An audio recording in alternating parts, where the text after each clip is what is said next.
Social మీడియాను road side food centre నడుపుతున్న కుమారి aunty Sheikh చేస్తున్నారు.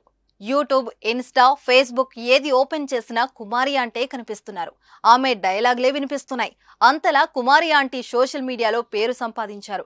ఇక ఆమె ఫుడ్ సెంటర్ కు భోజనం చేయడానికి భారీగా జనాలు తరలివస్తున్నారు. దీంతో హైదరాబాద్లోని మాదాపూర్ ఐటీసీ కోహినూర్ హోటల్ ఎదురుగా ఉన్న షాప్ వద్ద భారీగా రద్దీ నెలకొంటుంది. గజం కేవలం 4,500 రూపాయలతో 165 గజాల భూమి కేవలం 8 లక్షలు మాత్రమే. వీడియోలు తీసుకునేందుకు పలు ఛానల్స్ పోటీ పడుతుండటంతో ఆ ప్రాంతంలో మధ్యాహ్నం పూట హడావుడి కనిపిస్తుంది. ఇదంతా బాగానే ఉన్నా ఆమెకు తాజాగా పోలీసులు షాక్ ఇచ్చారు. షాప్ వద్ద భారీగా ట్రాఫిక్ ఉండడంతో మిగతా వాహనదారులకు ఇబ్బంది కలుగుతుందనే కారణంతో మంగళవారం కుమారి షాప్ ను మోయించేశారు. ఈ వీడియోలు సోషల్ మీడియాలో వైరల్ అయ్యాయి. దీనిపై నెటిజన్లు రకరకాలుగా స్పందిస్తున్నారు.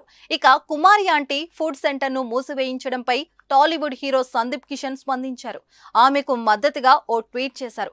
ఇది అసలు న్యాయం కాదు. సొంతంగా వ్యాపారం ప్రారంభించి కుటుంబానికి మద్దతుగా నిలిచేందుకు చాలా మంది మహిళలకు ఆమె స్ఫూర్తిగా మారుతున్నారు. ఇటీవలి కాలంలో మహిళా సాధికారతకు నేను చూసిన ఉదాహరణ ఆమె.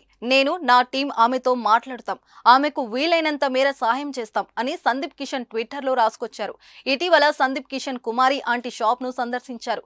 ఊరి పేరు భైరవకోన సినిమా ప్రమోషన్ లో భాగంగా సందీప్ కిషన్ తో పాటు మూవీ టీం ఇటీవల కుమారి ఆంటీ ఫుడ్ సెంటర్ కు వెళ్లి అక్కడ భోజనాన్ని రుచి చూశారు. అయితే ఈలోగానే ఇలా జరగడంతో సందీప్ కిషన్ ట్వీట్ చేశారు.